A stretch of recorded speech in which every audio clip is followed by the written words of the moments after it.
Ce Bitcoin donc, qui a vraiment tapé, qui s'est cogné la tête contre les 25 000 $ tous ces derniers jours, toutes ces dernières semaines. On est actuellement sur le Bitcoin, Vincent, à 23 500 $. Quel potentiel technique voyez-vous pour la suite?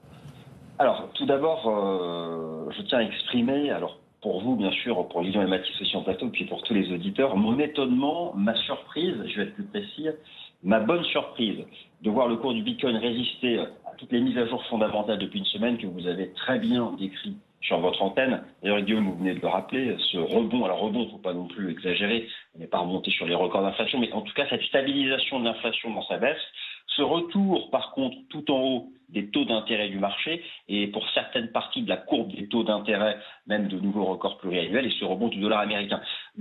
Face à ce cocktail-là, ce cocktail cross-assets, dans un monde encore, le monde de 2022, je vous garantis que le cours du Bitcoin aurait dû perdre 10%. Or, depuis la semaine dernière, alors il n'a pas monté non plus, il n'a pas dépassé de résistance, mais il se maintient de manière latérale sous les 25 000 $, et je rappelle à tous les auditeurs qu'il a sous les pieds 40 à 45 rebonds depuis le début de l'année, qui auraient pu être complètement annihilés eu égard aux fondamentaux récents.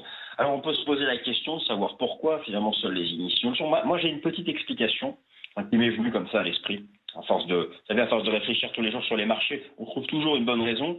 Les taux d'intérêt du marché, les taux d'intérêt nominaux sont revenus sur leur plus haut. Mais cette inflation qui se maintient elle aussi tout en haut. Vous connaissez, Guillaume, et je rappelle à tous les auditeurs, la différence entre taux d'intérêt nominaux et taux d'intérêt réels. Les taux d'intérêt réels, ce sont les taux d'intérêt nominaux moins l'inflation.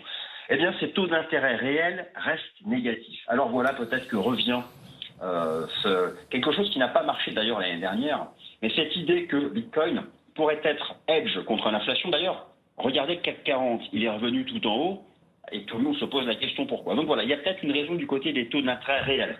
Maintenant, pour vous répondre, et puis je vais cesser de prendre le temps de parole des autres. Non, c'est très agréable, Vincent, allez-y. Bon, écoutez, par ça, alors, je continue un peu. D'un point de vue technique, de toute façon, il n'y a pas de nouveauté. C'est pour ça que je voulais un peu tricoter sur les fondamentaux, parce que d'un point de vue technique, le cours du Bitcoin, moi, je vais prendre aucun risque, je vais rester très large. Il reste neutre entre 21 000 $ et 25 000 $. La traduction de ces niveaux, c'est 1500, 1700 $ US pour Ethereum. Voilà, j'ai fini. Merci à tous. C'était court mais intense, comme toujours. Merci Guillaume. Vincent Gane, régulièrement avec nous. Analyse technique indépendant, salut.